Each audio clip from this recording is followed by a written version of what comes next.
Welcome to Coastal Community Church. My name is TJ. I'm one of the pastors here. We're so glad that you're with us this weekend. I just want to welcome everybody that's watching online, that's watching at our Coconut Creek campus, that's watching at our Pompano Beach campus. Man, we're pumped to have you with us this morning as we continue in this series called Ever Wonder. And we've been talking over the last few weeks about who we are and what God wants for our lives. What is our purpose? What is our intent? What is our destiny in life? And I want to encourage you, if you've missed the last 3 weeks, I want to encourage you, go online, go to our website, coastalcommunity.tv, and go to the media section, watch past messages. If you don't want to do that, you can actually download the Coastal Community Church app, and you can watch all the previous messages online there. I'm telling you, you want to get caught up on what has been going on. But today, we're going to be continuing looking at this series at the life of Joseph. You know, this week I was thinking about this obstacle race that I ran not too long ago. I at one point in my life, I was a hyper competitive, loved athletics, loved going out and doing those kinds of things. And I'd gotten to a point in my life where that wasn't necessarily the thing that was on the forefront of my mind. And I was in a connect group at my house, and a guy said the words that have gotten me into so much trouble in life, and that's, you want to bet. And anytime another man challenges me with, you want to bet, you bet I want to bet, and I will bet you anything that you want to bet that I am better at it than you are. That's just my mentality. I'm just a little competitive in nature. And so he goes, man, I bet that I'm in better shape than you are. And how we're going to prove that is we're going to go run this obstacle race called the Spartan race. Now, I hadn't been training. I wasn't ready for it. I didn't even really do anything to prepare for it because I didn't even know what to prepare for. But I knew that I wanted to win. Now, I also suffer from a disease that is very, very debilitating to me at a time. And that disease is the fact that I always think that I'm in better shape than I am because I'm a man. And I think every man thinks that. They always reveal and go back to the glory years of when they could, and now they probably shouldn't, but I just went with it. And so I showed up to this obstacle course, and it was like a 5-mile run with 15 different big, huge obstacles throughout it. There was barbed wire that you had to go under. There was fire you had to jump through. There's water you had to swim through. There were things you had to climb over. There were ropes that had to be climbed. There were buckets of rocks and things you had to carry and javelins. I mean, it was just pure pandalarium of all these people running through there trying to run this race. And throughout the race, I was excelling in ways that I couldn't even believe. In fact, I'm so competitive, I'm ashamed to admit this, but Shayla was running the race with me, and because she was slowing me down, I left her. I'm that guy. And so I started running, and I'm going through, I'm climbing things. I'm so motivated to beat this other guy's time that I will do anything. I'm going through, and honestly, I am absolutely surprising myself that I'm doing so well. But I get to this point where there is an obstacle that I cannot complete. Like, I cannot do what is required. And when you can't complete an obstacle, they make you do burpees. The only problem is that the previous couple of days it had rained so hard that there were like 6 inches of water on the ground and everything was just mud. And so every time you would fall down on your stomach to do a burpee, it was like a suction cup that would not allow you to get back up out of the burpees. And after about 20 burpees, you're dying there. And needless to say, I ended up finishing this race, and I did really, really well because I beat the guy that had challenged me. Go me. And it was an exciting thing. Now, I say that I beat that obstacle course, but if I was honest, that obstacle course beat me because I was finding dirt in places that I never thought I should ever find dirt. I hurt in places that I didn't even know I could hurt. I was in pain. For weeks afterwards, I was walking funny because I had used muscles I hadn't used in so long. And so the reality is that course really, really beat me. You know, as I was thinking about that, I was thinking, that obstacle race is a lot like life. You know, you're going through life, and in life, there are all kinds of challenges. There's relational challenges, there's financial challenges, there's ups, there's downs, there's burpees, and sometimes in the middle of those races, we can almost get stuck. We can almost be like fallen in that burpee position, trying to figure out, how do I get out of this place? How do I get out of this spot? And we may feel stuck relationally. We may feel stuck in our finances. We may feel stuck in our marriage. We may feel stuck in our parenting. And sometimes we just simply feel stuck. And sometimes we might even get to the point where we're running this race called life where we go, is this even worth it? I mean, is there a way out? Am I ever going to be able to overcome this obstacle that I'm facing? Am I ever going to make it through this trial that I'm up against? And so today what we're going to do is we're going to wrestle with, how do we persevere in these moments and push through and finish strong in life when it feels like we're really, really stuck? And so today we're going to continue looking at the life of Joseph. If you want to turn your Bible to Genesis chapter 39, we're going to see what it takes and what it means to persevere and push through and overcome. And really, throughout Joseph's life, you see this principle really played out. And here's really the big idea for today, Coastal. It's this. It's when we are faithful, God uses our greatest obstacles to create our greatest opportunities. When we're faithful in life, God uses our greatest obstacles, the greatest challenges, the greatest things that we're stuck in right now in life, and uses those to create our greatest opportunities. When we do what only we can do and allow God to do what only He can do by trusting Him in those moments. And so if you want to follow along, Genesis 39, or you can look in your worship guide, or you can open up our YouVersion Bible app, and you can look in there and follow along. All the notes are in there. Over the last few weeks, we've been talking about Joseph, and just to catch you up in case you haven't been around, what's happened is Joseph is a 17-year-old boy who is his father's favorite child. He is the apple of his father's eye. Now, Joseph has some other brothers, and because his dad favors him so much, his other brothers end up despising him. Not only do they end up despising him, but because Joseph has some dreams in his life and shares those dreams with his brothers, not only do they despise him, but now they hate him because he has this dream that someday they are going to bow down before him. And so, because he's loved by his father and he has these dreams, and his brothers are just frustrated with him, one day his father sends him out to run some errands to check up on his brothers who are 15 miles away. And as Joseph is coming to check up on them, the brothers see him off in a distance, and because they hate him so much, end up beating him up, throwing him into a pit, and selling him into slavery, where these human traffickers take him to Egypt and sell him to a guy named Potiphar. Now, while he's in Potiphar's home, he finds success. You know, he was at the top of his father's house, and he gets put down to the bottom by being sold into slavery. And as he starts in Potiphar's home, he starts to rise up in leadership to where eventually he becomes like kind of the chief butler of the home, overseeing all of the home.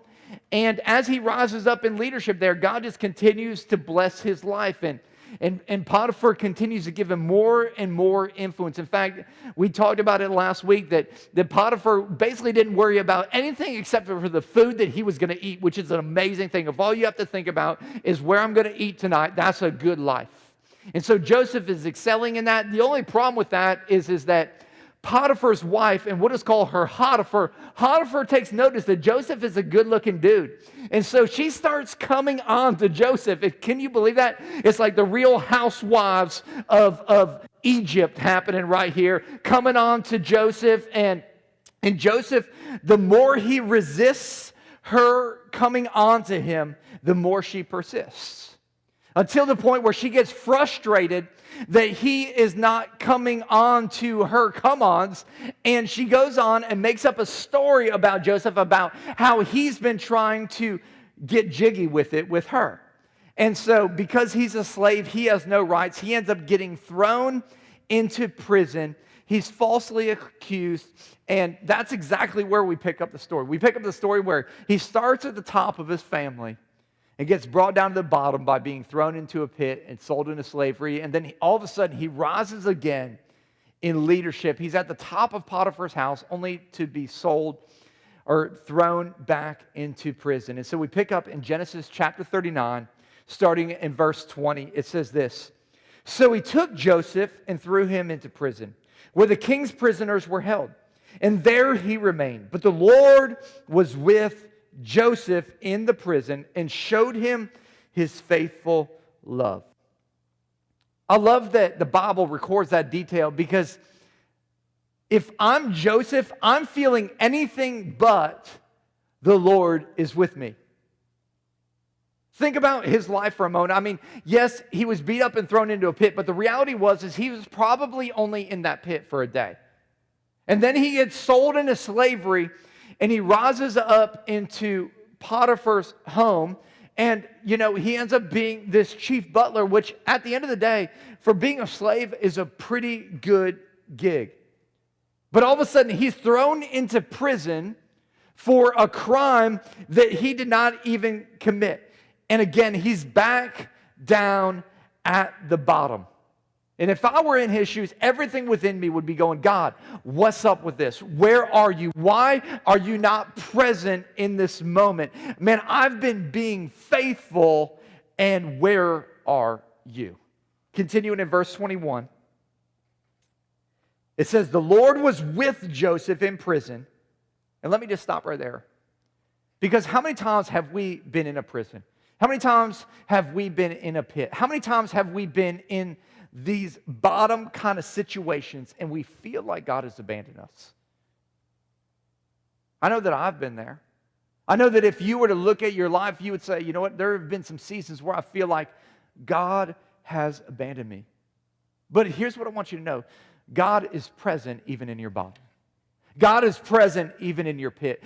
God is present in your difficulties. God is present in your obstacles. God is present in that scenario that you find yourself in. It says, "The Lord was with Joseph in prison and showed him his faithful love." And it says, continuing on, "And the Lord made Joseph a favorite with the prison warden. Before long, the warden put Joseph in charge of all the other prisoners and over everything that happened in the prison. The warden had no worries because Joseph took care of everything. The Lord was with him and caused everything he did to succeed." Now, what I love about the story of Joseph is that nowhere in Joseph's story do you ever see him start complaining about his situation. Nowhere in Joseph's story do you ever see him sit down and start pouting because he's in a place that he didn't want to be. Nowhere do you ever see Joseph act like he is totally discouraged. What you see with Joseph, no matter what situation he is in, is that Joseph remains faithful. And the principle we learn from his life is that when we remain faithful, God can use our greatest obstacles to create our greatest opportunities. So, if you want to see God take that obstacle that you're facing, that difficult place that you're in, and create an opportunity from it, I think that there are some things that we can learn from Joseph's life that we can apply to our lives today. And the first one is this, if you're taking notes. I want to encourage you, number one, to bring your best self. I want to encourage you, bring your best self. Whatever you do in life, bring your best self to that thing. Now, I'm one of those guys in life that I love slogans. I like singing slogans. I like just putting them out there for other people to respond back to me. And so here's what I'm going to do. I'm going to sing you a part of a slogan, or I'm going to say a part of a slogan, and I want you to finish that slogan for me. Let me start with this one. Like a good neighbor, State Farm is there. That was good. That was good. I would like a little bit more effort on y'all's part. So let's try this again. We're going to give you another one. Give me a break. Give me a break. Break me off a piece of that. That was much better. So slogans. Slogans are a great thing. They're memorable. Marketing agencies use them all the time. But probably the greatest slogan of all time was done by a running company that produced tennis shoes. And I'm sure you've heard of it. It is this company called Nike, and they have a slogan called Just Do It. Everybody's seen the Just Do It, the swoosh, and every time I see the Nike logo, it's like, man, I can go out and I can take on the world. I can overcome I can just do it. I can go with reckless abandon, and I can tackle any obstacle. I can climb any mountain. I can overcome any sea. I can do it. And I think that is the goal of every Nike shirt. They just want you to look at whatever challenge you're facing and go, just do it.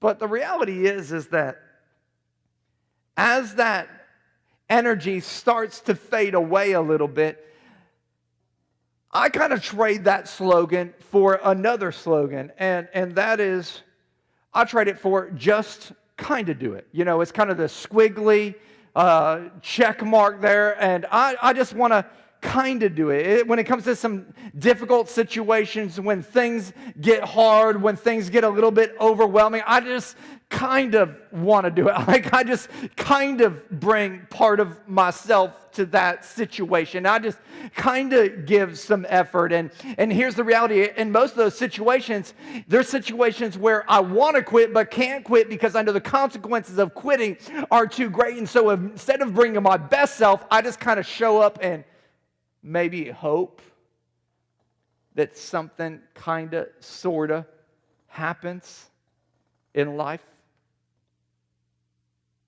I don't know about you, but have you ever found yourself in a place where things are difficult and really hard, and we just hope the obstacle will kind of make itself go away, and we just kind of show up, and we just kind of try, and we just kind of endure? And sometimes I even trade in this slogan for another one, which is, I just can't. Like, I just can't do it. There's just nothing within my power that I'm going to be able to accomplish everything that I need to accomplish. I can't bring the skills. I can't bring the abilities. I just can't.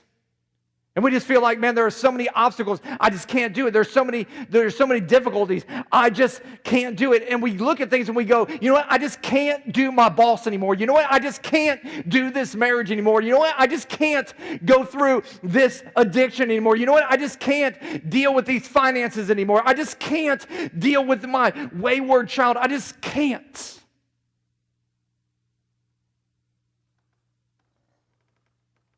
And I was challenged recently by a friend because so many times we find ourselves in obstacles where we go, I just can't. And I'm not trying to minimize your problems, because your problems, your obstacles, your difficulties are real. And the impact of those obstacles and the impact of those difficulties are very, very real. But I want to challenge you here today. I want to challenge you with this question. In the middle of your difficulties, in the middle of your obstacles, are you bringing your best self to the table? Are you bringing your best self to the workplace? Are you bringing your best self to your marriage? Are you bringing your best self to your parenting? Are you bringing your best self to breaking that addiction? Are you bringing your best self? And listen, I understand there are a lot of things in this life that are out of control. You cannot control the economy. You cannot control other people's decisions. You cannot control what Donald Trump tweets. Listen, there are things that are out of control in our lives, but there are some things that we can control. I can control my attitude. I can control my words. I can control my perspective. I can control my reaction. I can control my decisions.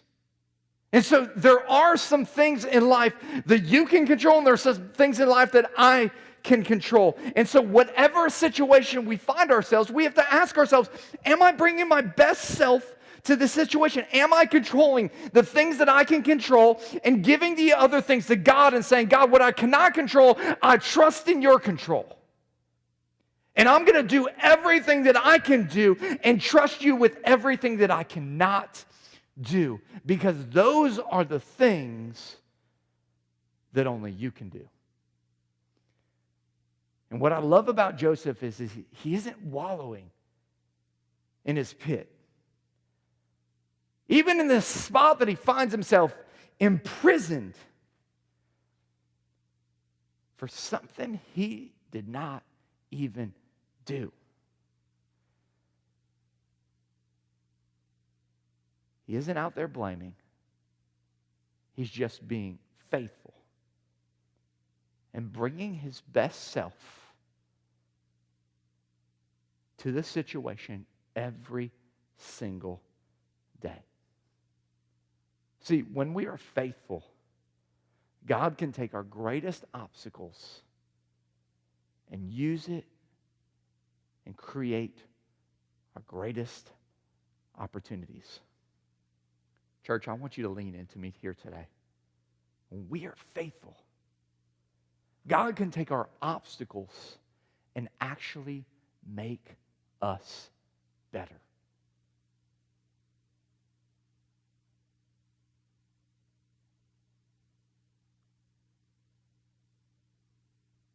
When we're faithful,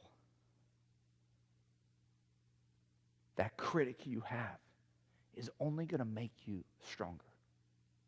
When you're faithful, our fears are only going to make us bolder. When we're faithful, our haters are only going to make us wiser.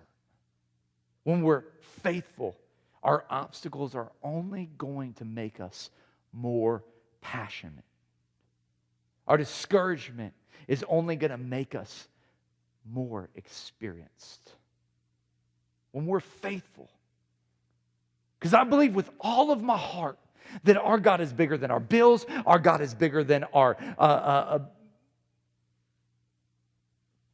children that are running off, our God is bigger than our finances, our God is bigger than our depression, our God is bigger than that obstacle, our God is bigger than that discouragement, our God is bigger than all of it. And when we place our hope and our trust and our faith in Him, and when we do what only we can do and allow God to do what only He can do, when we are faithful, God can take that obstacle and turn that obstacle into our greatest opportunity. But in order for that to happen, we're going to have to bring our best self every single day. And then secondly, what we're going to have to do is we are going to have to act on the opportunity. We have to bring our best self to the table. And then number two, we've got to act on the opportunity. And I read this quite a few years ago from this Christian author and pastor named Chuck Swindoll. He actually wrote this. He says, "We are all faced with a series of great opportunities, brilliantly disguised as impossible situations." Let me repeat that, because some of you need to hear this. We are all faced, not with a single, but with a series of great opportunities, brilliantly disguised as impossible situations. So that impossible situation that you're facing right now is actually a great opportunity. It's just disguised in something called hard work. In fact, I had a friend that was a financial advisor, and when the market crashed in '07, '08, and '09, his business started plummeting. He was plummeting. He was extremely successful as a financial advisor, and so he would invest people's money. But during that time, financial advisors were getting destroyed because people were looking at their savings accounts, their stocks, and every stock was going down. And so his clients started getting angry at him, started leaving his business. And when many financial advisors went out of business because of this great opposition, this impossible situation, like there's no way that he was doing any different than any other financial advisor out there. He was in the same predicament as everybody else. He realized that people were getting frustrated with him. And so he looked at his situation and he says, man, is this an obstacle or is this an opportunity?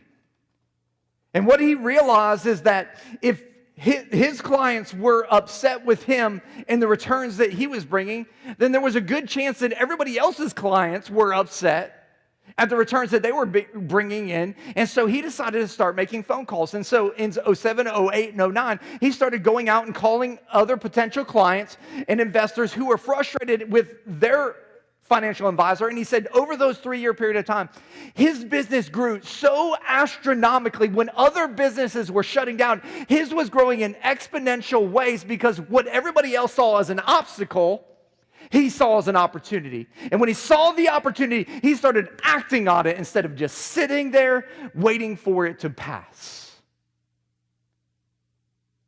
Makes me think that maybe Chuck Swindoll's words are correct. We are all faced with a series of great opportunities, brilliantly disguised as impossible situations. And that's exactly where Joseph is. He is sitting in prison, and when there's an opportunity that comes his way, he makes the most of it. He acts on the opportunity. And so Joseph is in prison, and he does what Joseph always does. He stays faithful in the everyday things. He brings himself, the best self, to the table every single day. And so as he's doing that, what happens is the prison warden notices Joseph, and so he starts to elevate him in position within the prison. And so he's at this royal prison, and he is actually taking care of other prisoners. He's walking them around, he's showing them around. And so eventually 2 of Pharaoh's closest guys to him, a baker and a wine tester, get sentenced to prison. Pharaoh's upset with him, sends him to prison. And lo and behold, because Joseph has been faithful in his job, he has given these people to oversee. And so, of course, he does what he does best. He brings his best self to the situation and cares for these guys. I'm sure he walks them around the prison, shows them their cells, introduces them to prison life and what it's like inside of the joint. I don't know if they really called it the joint then, but we're going to call it the joint. And being a good leader, he listens to their plights, listens to their stories, is involved in their life. And because he takes good care of them, he recognizes when things aren't going so well. And so we're going to pick up here in Genesis chapter 40, verses 6 through 8. It says, when Joseph saw them the next morning, meaning the baker and the wine tester, he noticed that they both looked upset. He says, why do you look so worried today? He asked them. And they replied, we both had dreams last night, but no one can tell us what they mean. Now, let me stop right there, because this is not the first time that Joseph has been around a dream that needed to be interpreted. When he was young, he had to interpret some dreams that he had. And so he's interpreted dreams in the past, and the dreams that he's interpreted had actually led him to the spot. So Joseph is faced with this question is, am I going to act on this opportunity when I've acted in the past and it hasn't gone real well for me? And some of you know exactly what I'm saying. You thought you saw an opportunity, you jumped on it, and it didn't turn out real well. And now you're a little skittish, and you're kind of stepping back. And so the question for you today is, will you act on the opportunities that are before you? Will you act on the opportunity that's right in front of you? And that's the question Joseph has to answer. Will I act on this opportunity again? And I love what Joseph says. He says, interpreting dreams is God's business, Joseph replied. Go ahead and tell me your dreams. He goes, God is in charge. Listen, God will use me if he wants to use me. So why don't you go ahead and give me what you got, and I'm going to go to God, and I'm going to see what he has to say. And because he acts on the opportunity, God shows up and reveals the interpretation of the dreams. And he goes back to share with the baker and with the wine taster. He goes, hey, listen, your dreams, for one of you, it's going to be really awesome. You're going to be restored back into your position as with Pharaoh. For the other one, you're going to go back, but then you're going to be killed. So it's not going to be so good for you. But here's what I want you both to remember when that happens. In Genesis chapter 40, verse 14, this is where the opportunity is. And so he takes it and he seizes it. It says, and please remember me and do me a favor. When things go well for you, mention me to Pharaoh so he might let me out of this place. So Joseph sees the opportunity and then he seizes the opportunity. The challenge for Joseph is that the reward of seizing the opportunity doesn't come immediately. See, what Joseph told the baker and the wine tester about them going back to the king's court happens exactly how he says it's going to happen. One of them gets killed, the other one goes back to position and totally forgets Joseph for 2 years. 2 years. 2 more additional years in prison.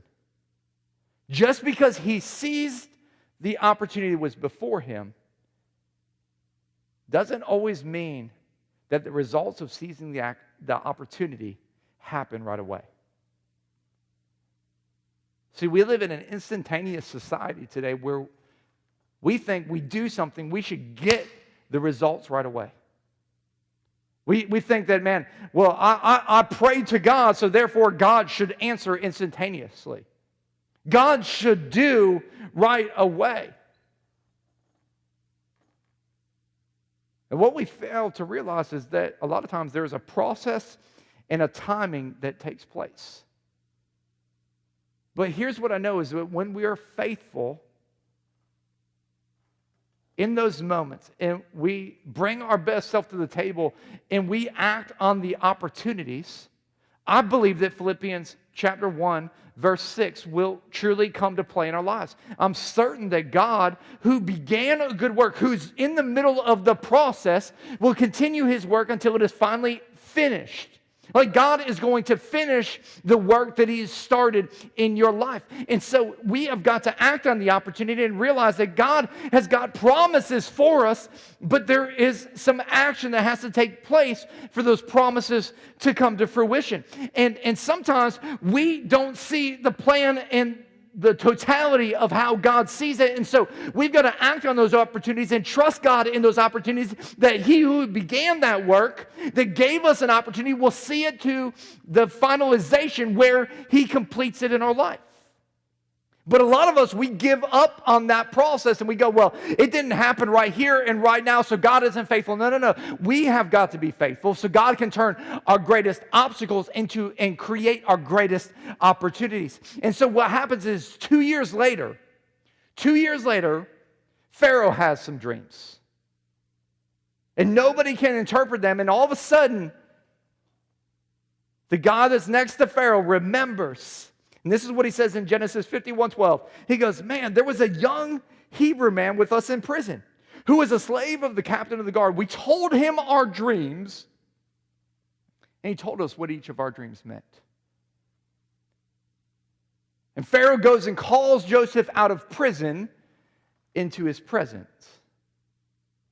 And he could have looked at the situation and could have said, well, you know what, the last time I interpreted dreams, it didn't go real well for me. I stayed 2 years longer in prison. But he doesn't just disregard the opportunity. He acts on this opportunity. And again, he prays to God, and God gives him the revelation of Pharaoh's dreams. He says, listen, there's going to be 7 years of harvest and abundance here, and then there's going to be 7 years of famine. And because Pharaoh recognizes his wisdom in interpreting these dreams, he goes, hey, Joseph, what do you think I should do? And Joseph again acts on the opportunity that's before him. And he says, this is what I would do if I were you. I would tell you, why don't you store up for those 7 years so when the famine hits, we've got all kinds of food to take care of those years. And Pharaoh goes, that's a great idea. I know just the man to do it. Why don't you do it?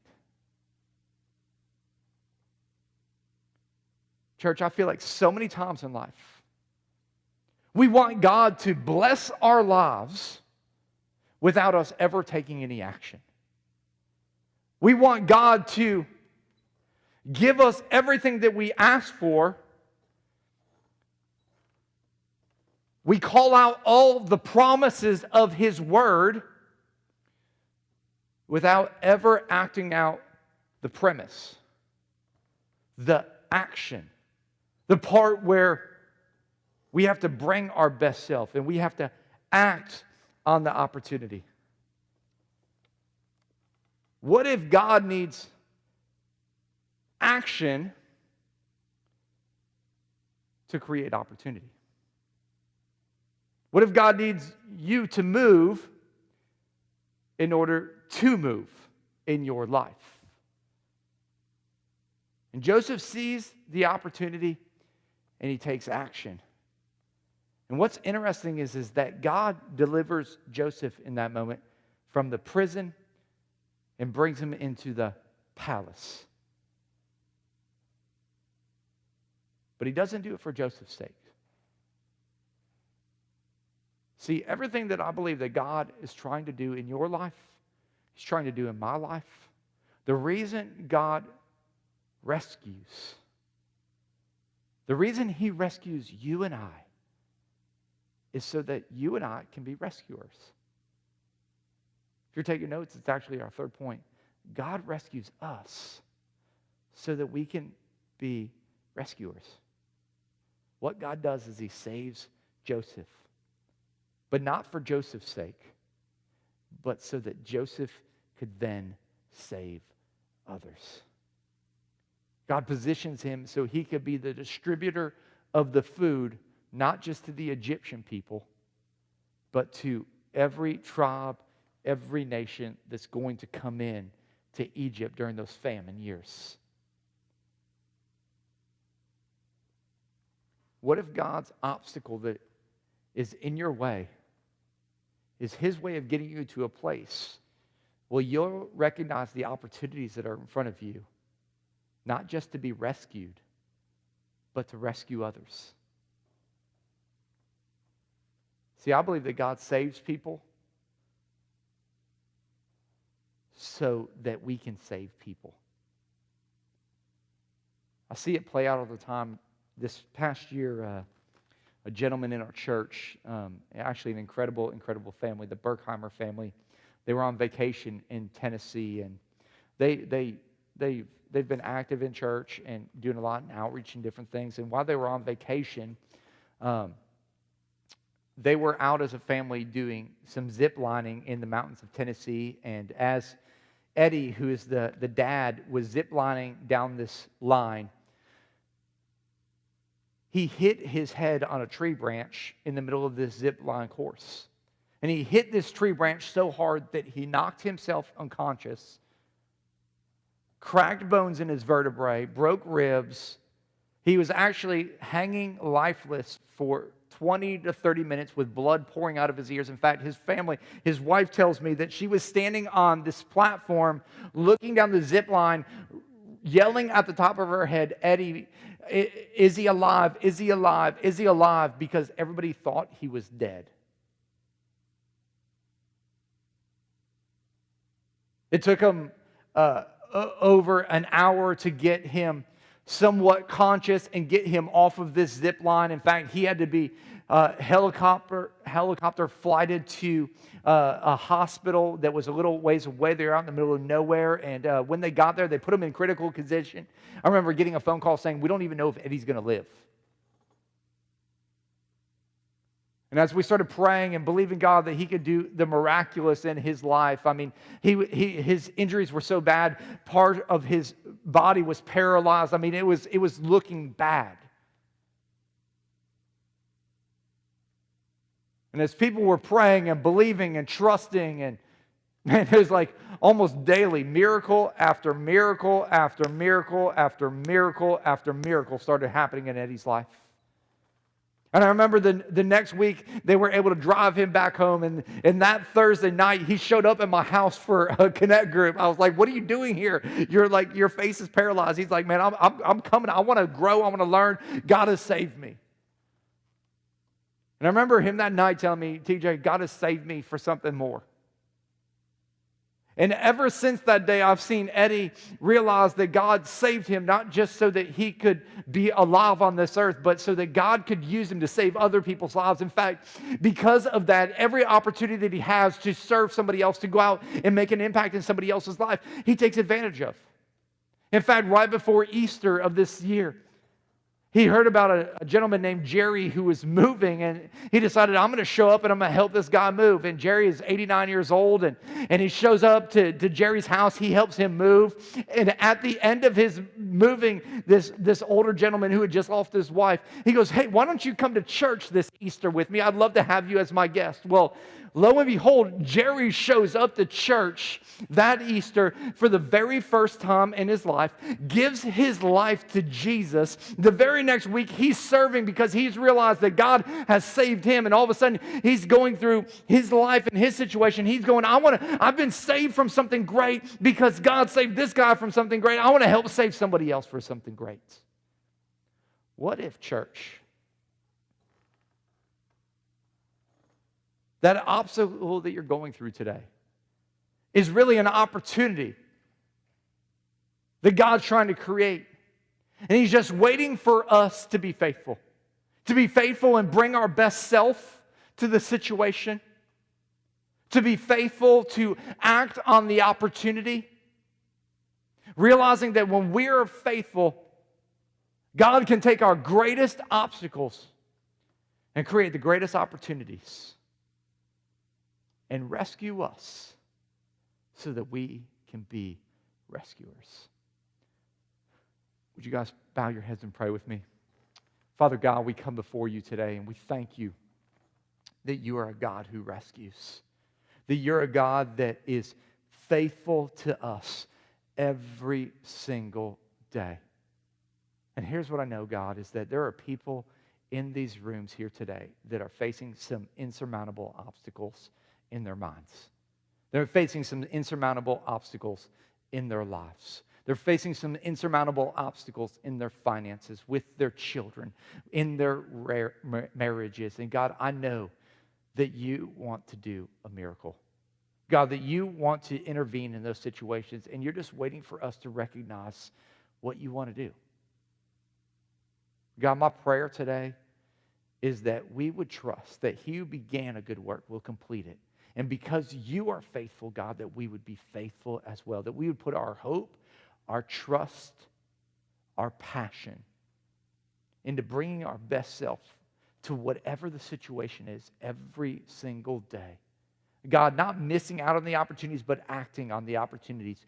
Even if acting on that opportunity, the result doesn't come instantaneously.